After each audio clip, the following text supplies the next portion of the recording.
குழந்தைங்க கிட்ட விளையாடுறதுக்காக ரொம்ப அரிதான ஒரு பொம்மையை வாங்கி கொடுத்துருப்போம். அது வச்சுக்கிட்டு விளையாடிக்கிட்டே இருக்கும்.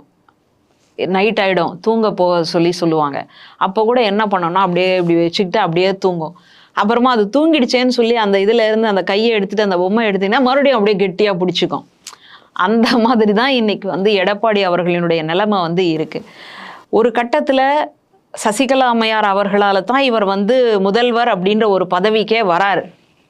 இவர் ஒரு துரோகம் செய்ய மாட்டாரு அப்படின்னு நினச்சி நம்பி அந்த அம்மா இவரை முதல்வராக கொண்டு வராங்க.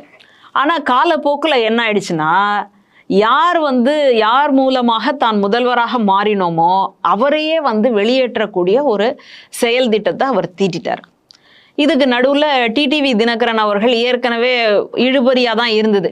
வர்றது போகிறது தள்ளி விடுறது இந்த மாதிரி இருந்தது. இப்போ இந்த சூழலில் அடுத்ததாக ஓபிஎஸ் அவர் கடைசியில் பலாப்பழத்தை அவர் விவசாயியாக இருந்தப்போ கூட அந்த அளவுக்கு பாதிக்கப்பட்டாரான்னு தெரியல. அந்த பலாப்பழத்தை வச்சு ரொம்ப படாத பாடுபட்டார்னு பார்க்குறோம்.